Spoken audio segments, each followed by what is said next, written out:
Welcome again students. आज हम आपको अपने इस वीडियो में रिग्रेशन एनालिसिस के अंतर्गत हम किस प्रकार दोनों रिग्रेशन इक्वेशंस को ज्ञात करेंगे तथा इन दोनों रिग्रेशन इक्वेशंस की सहायता से हम किस प्रकार r का मान ज्ञात करेंगे, इसके बारे में आज हम आपको बताएंगे। तो सवाल के अंतर्गत आपको केवल x और y का मान दिया हुआ होगा और आपको इसी x और y के मान की सहायता से दोनों रिग्रेशन इक्वेशंस को बनाना होगा तथा इसी रिग्रेशन इक्वेशंस की सहायता से आपको r का मान भी ज्ञात करना होगा। तो चलिए अब हम देखते हैं। जैसे यहाँ हमारे इस सवाल में x और y का मान दिया हुआ है। जैसे x के स्थान पर है 1 2 3, y के स्थान पर है 2 1 6। ये मान आपको सवाल के अंतर्गत दिए हुए होंगे। अब हम क्या करेंगे, ये क्या है, ये हमारा regression equations y on x है। अभी सबसे पहले हम यहाँ पर regression equations y on x को ज्ञात करेंगे, उसके पश्चात हम x ऑन y को ज्ञात करेंगे। तो यहाँ आप देखिए ये क्या है, y minus Y bar equal to B Y X, bracket में है x माइनस एक्स बार। ये क्या है, ये हमारा रिग्रेशन इक्वेशन है। रिग्रेशन इक्वेशन y और x है। अब हम क्या करेंगे, हम बी वाई एक्स का मान ज्ञात करेंगे। तो सबसे पहले हमें इसको सॉल्व करने के लिए बी वाई एक्स का मान ज्ञात करना होगा, यानी बी वाई एक्स को निकालना होगा। तो बी वाई एक्स यहाँ देखिए, इसका फॉर्मूला है sigma x Y minus sigma X dot sigma Y upon N upon sigma x square minus sigma X the whole square upon N. तो यहाँ देखिए ये हमारा बी वाई एक्स का मान ज्ञात करने का फॉर्मूला है। और यहाँ देखिए हमें बी वाई एक्स का मान ज्ञात करने के लिए क्या क्या आवश्यक है, जैसे sigma x y, sigma x, sigma y, sigma x square, sigma Y square, इन सभी की हमें यहाँ पर आवश्यकता है और हम इन सब का मान ज्ञात करेंगे x और y की सहायता से। तो चलिए अब हम इन मानों को ज्ञात करते हैं। जैसे यहाँ देखिए सबसे पहले हम x स्क्वायर को ज्ञात करेंगे, यानी 1 का स्क्वायर 1, 2 का स्क्वायर 4, 3 का स्क्वायर 9। उसके बाद हम y स्क्वायर को ज्ञात करेंगे, यानी 2 का स्क्वायर 4, 1 का स्क्वायर 1, 6 का स्क्वायर 36। उसके बाद हम एक्स वाई का मान ज्ञात करेंगे, यानी x मल्टीप्लाइड बाय y। तो ये क्या होगा, 1 इंटू 2 2, 2 इंटू 1 2, 3 इंटू 6 यानी कि 18। यहाँ देखिए ये सभी मान हमें ज्ञात हो चुके हैं।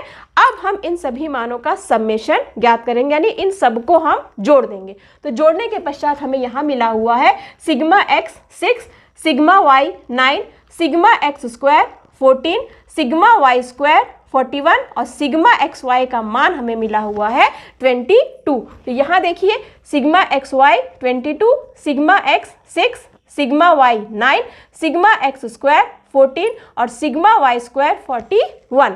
अब हम क्या करेंगे, अब हम इन सभी मानों की सहायता से बी वाई एक्स का मान ज्ञात करेंगे। तो चलिए अब हम बी वाई एक्स का मान ज्ञात कर लेते हैं। हमने क्या किया है, हमने फॉर्मूला के अंतर्गत सभी वैल्यूज़ को लिख लिया है जो हमने पहले ज्ञात कर लिया था। यहाँ आप देखिए B Y X equal to 22 minus 6 into 9 upon 3 the whole upon 14 minus bracket में 6 स्क्वायर अपॉन 3। ये देखिए हमने सभी वैल्यूज़ को बी वाई एक्स के फॉर्मूला में लिख लिया है। अब हम क्या करेंगे, हम इसको सॉल्व करेंगे। तो सॉल्व करने में ये देखिए, जैसे 6 इंटू 9 कितना हुआ 54 अपॉन 3। यहाँ देखिए 6 का स्क्वायर कितना मिलेगा 36 अपॉन 3। तो ये देखिए ये हमने इसको शॉर्ट कर लिया है। अब हम क्या करेंगे, 22 माइनस 54 अपॉन 3। तो यहाँ हमको वैल्यू मिलेगी 22 माइनस 18 और यहाँ देखिए 36 डिवाइड बाय 3 जो हमको मिलेगा 12। तो यहाँ देखिए 14 माइनस 12, ऊपर हमको मिला हुआ है 22 माइनस 18 और नीचे है 14 माइनस 12। तो यहाँ आप देख सकते हैं, अब हम इसको फाइनली सॉल्व करेंगे तो हमें वैल्यू मिलेगी 22 माइनस 18 4 और 14 माइनस 12 2। यानी कि जब हम 4 को 2 से डिवाइड करेंगे तो हमको वैल्यू मिलेगी 2। यानी कि हमारे बी वाई एक्स का मान है 2। तो बी वाई एक्स की वैल्यू हमें मिल चुकी है, जो किसके बराबर है, 2 के बराबर है। तो अब हम अपने regression equation y on x की तरफ आते हैं। हमारा फॉर्मूला है y minus Y bar equal to B Y X, bracket में है x माइनस एक्स बार। ये हमारा regression equation y on x निकालने का फॉर्मूला है। अब हमें यहाँ पर x बार और y बार की भी आवश्यकता है। तो सबसे पहले हम y बार और x बार का मूल्य निकाल लेते हैं। तो y bar equal to sigma y upon n। तो सिग्मा y का मूल्य था 9, n का वैल्यू है 3। तो यहाँ पे y बार का मूल्य हमें मिलेगा 3। यहाँ देखिए x बार का फॉर्मूला है sigma x upon n। Sigma x की वैल्यू है 6, n किसके बराबर है, 3 के। तो यहाँ देखिए x बार का मूल्य हमको मिला हुआ है 2। तो y बार का मूल्य मिला है 3 और x बार का मूल्य मिला है 2। तो अब हम क्या करेंगे, हम सभी वैल्यूज को इस फॉर्मूले के अंतर्गत लिख देंगे। यानी x बार, y बार और बी वाई एक्स, इन सभी वैल्यूज को हम फॉर्मूले के अंतर्गत लिखेंगे। तो हमें मिलेगा y माइनस 3, यानी कि y बार का मूल्य है 3 equal to B Y X का मूल्य है 2। यहाँ देखिए ब्रैकेट में है x माइनस एक्स बार, यानी x माइनस 2। अब यहाँ देखिए हम क्या करेंगे, हम इस ब्रैकेट को सॉल्व करेंगे। यानी y minus 3 equal to 2x minus 2 into 2 यानी कि 4। अब ये देखिए लगभग हम समीकरण के करीब पहुंच चुके हैं। अब हम क्या करेंगे, हम वैल्यूज को इधर उधर यानी कि इनका प्लेस चेंज करेंगे। तो जब हम वैल्यूज के प्लेस को चेंज करेंगे तो इनकी साइन भी बदल जाएगी। जैसे माइनस का प्लस हो जाएगा और प्लस का माइनस हो जाएगा। तो यहाँ आप देख सकते हैं y अपने ही प्लेस पर है और यहाँ देखिए 2x को हम लेफ्ट हैंड साइड में लेकर आए हैं। तो यहाँ देखिए यहाँ पे इसका साइन था प्लस और हमने यहाँ पे इसको साइन दे दिया माइनस, इसका साइन चेंज हो गया। अब यहाँ आप देख सकते हैं -4, ये -4 में ही है। क्यों? क्योंकि ये राइट हैंड साइड में ही है और हम क्या कर रहे हैं, हम -3 को लेफ्ट हैंड साइड से राइट हैंड साइड की तरफ ले जा रहे हैं। तो -3 हो जाएगा +3। तो ये देखिए नई वैल्यू हमको मिली हुई है y minus 2x equal to -4 + 3। अब हम जब इसको सॉल्व करेंगे, ये देखिए सॉल्व ही है y माइनस 2x, यहाँ देखिए -4 + 3, ये हमको मिलेगा -1। अब हमारा समीकरण बन चुका है। यानी regression equation y on x किसके बराबर है, y minus 2x equal to -1। यानी कि यहाँ पर हमारा प्रतिगमन समीकरण y ऑन x बन चुका है। यानी कि प्रतिगमन समीकरण y ऑन x क्या है, y minus 2x equal to -1। अब हमने इसका पहला पार्ट कंप्लीट कर लिया है। अब हम इसका दूसरा पार्ट देखेंगे। यानी कि अब हम इसके दूसरे समीकरण को बनाएंगे जो होगा x ऑन y। तो चलिए अब हम इस सवाल के सेकंड पार्ट यानी कि दूसरे रिग्रेशन इक्वेशन को ज्ञात करते हैं। तो चलिए सबसे पहले हम देखते हैं regression equation x on y is, ये क्या है, x minus x bar equal to B x Y, bracket में y माइनस वाई बार। तो जैसे पहला रिग्रेशन इक्वेशन था वैसे ही ये भी है, बस x और y के प्लेस में अंतर है और बी एक्स वाई और बी वाई एक्स में अंतर है। यहाँ देखिए यहाँ वैल्यू है बी एक्स वाई की, इसके पहले हमने बी वाई एक्स का मान ज्ञात किया था और अब हम इसको सॉल्व करने के लिए बी एक्स वाई का मान ज्ञात करेंगे। B x Y equal to sigma x Y minus sigma X dot sigma Y upon N the whole upon sigma Y square minus sigma Y the whole square upon N. ये हमारा B x Y का मान ज्ञात करने का formula है। तो हम क्या करेंगे, लगभग सभी की वैल्यूज़ जो पहले सवाल में हमने इस्तेमाल की थी वही वैल्यू हमें यहाँ पर भी इस्तेमाल करनी है। तो यहाँ आप देखिए sigma x Y 22 minus sigma x 6 multiplied by sigma Y 9 upon 3 the whole upon यानी sigma Y square 41 minus sigma y का स्क्वायर कितना हुआ 9 का स्क्वायर अपॉन 3। हमने क्या किया, सभी वैल्यूज़ को फॉर्मूला के अंतर्गत लिख दिया है। अब हम क्या करेंगे, अब हम इसको सॉल्व करेंगे। तो सॉल्व करने में आप देखिए 22 माइनस 6 इंटू 9 54 अपॉन 3। यहाँ लिखिए 41 माइनस यानी कि 9 का स्क्वायर कितना हुआ 81 अपॉन 3।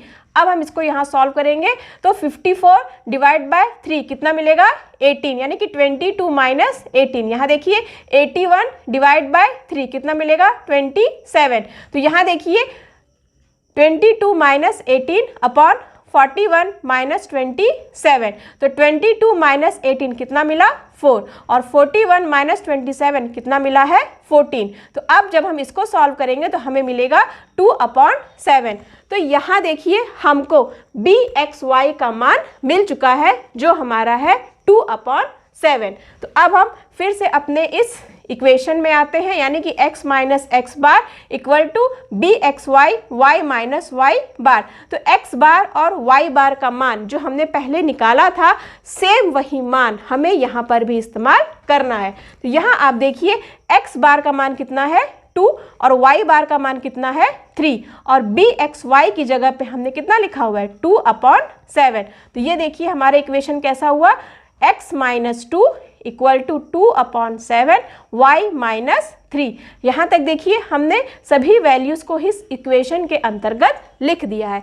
अब हम क्या करेंगे, अब हम इसको सॉल्व करेंगे। तो यहाँ आप देख सकते हैं जैसे अब हमने क्या किया है, हम 7 को इसके साथ मल्टीप्लाई करेंगे और 2 को इसके साथ मल्टीप्लाई करेंगे, तो जिससे ये सवाल थोड़ा सा आसान हो जाएगा। यानी अब यहाँ इस स्टेप में आप देख सकते हैं 7 ब्रैकेट में आ गया x माइनस 2 यानी कि यही वैल्यू यहाँ पर आ गई और यहाँ आप देख सकते हैं 2 और ब्रैकेट में आ गया y माइनस 3।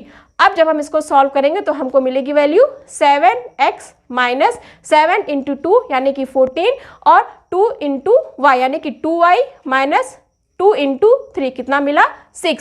अब हम क्या करेंगे, वैल्यूज़ को प्लेस चेंज करेंगे, वैल्यूज़ का प्लेस चेंज करेंगे।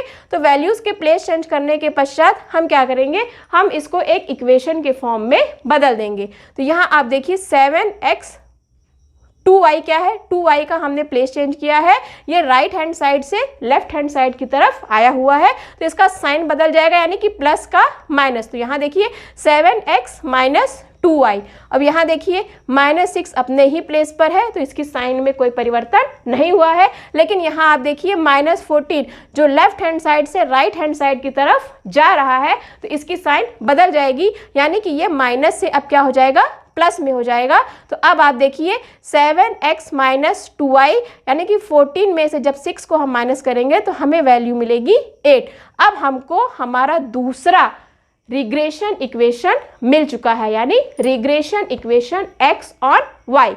ये क्या है 7x minus 2y equal to 8। तो पहला जो रिग्रेशन इक्वेशन था वो भी हमने ज्ञात कर लिया था और अब हमने दूसरा जो रिग्रेशन इक्वेशन है उसको भी पूरी तरह से ज्ञात कर लिया है।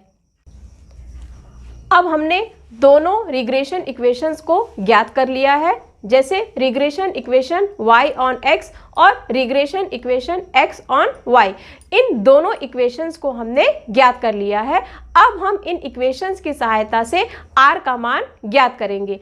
r का मान ज्ञात करने के लिए हमें इन इक्वेशंस की आवश्यकता नहीं है, जबकि हमें r का मान ज्ञात करने के लिए इन इक्वेशंस को ज्ञात करने के लिए जो हमने by(x) और bxy का मान ज्ञात किया था उसी की सहायता से अब हम r का मान ज्ञात करेंगे। तो चलिए अब हम r का फॉर्मूला देखते हैं। r का मान ज्ञात करने का फॉर्मूला है √by(x) मल्टीप्लाइड बाय bxy। तो ये देखिए bxy और by(x) का मान हमने इन दोनों समीकरणों को ज्ञात करने के लिए पहले ही ज्ञात कर लिया था और इसी की सहायता से हमने इन दोनों रिग्रेशन इक्वेशंस को ज्ञात किया है। तो चलिए अब हम r का मान ज्ञात करते हैं। तो by(x) का मान हमारा कितना था 2 था और bxy का मान हमारा था 2/7। तो हमने क्या किया, इन दोनों मानों को यहाँ पर लिख लिया है। अब क्या करेंगे 2 इंटू 2 4 यानी कि अब ये क्या हुआ 4/7। अब हम क्या करेंगे 4 को 7 से डिवाइड करेंगे तो हमको वैल्यू मिलेगी √0.5714। ये वैल्यू हमें मिलेगी और हम क्या करेंगे अब इसका रूट वैल्यू निकालेंगे। अब हम इसका वर्गमूल निकालेंगे तो वर्गमूल निकालने पे हमको वैल्यू मिली हुई है 0.75591। ये आगे भी मिलेगी लेकिन हमने यहाँ तक ही इसको ज्ञात किया है। तो अब इसको शॉर्ट में यानी कि फाइनली इसका आंसर होगा 0.76 यानी R का मान कितना है 0.76। R is equal to 0.76। तो अब हमने इस फॉर्मूले की सहायता से R का मान भी ज्ञात कर लिया है। तो इस सवाल के अंतर्गत हमें जिसकी आवश्यकता थी उन तीनों वैल्यूज को हमने ज्ञात कर लिया है। यानी सवाल में हमें पूछा गया था दोनों प्रतिगमन समीकरणों को बनाइए और R का मान ज्ञात करिए। तो दोनों प्रतिगमन समीकरण हमने बना लिए हैं, x ऑन y और y ऑन x। और इन दोनों प्रतिगमन समीकरणों को बनाने में हमें आवश्यकता हुई थी byx और bxy के मान की और इसी मान की सहायता से इन्हीं दोनों मानों की सहायता से हमने यहाँ पर R का मान भी ज्ञात कर लिया है। यानी R को ज्ञात करने का फॉर्मूला है √byx मल्टीप्लाइड बाय bxy और इसी की सहायता से हमने जब R का मान ज्ञात किया तो हमें वैल्यू मिली 0.76 यानी R का मान है 0.76।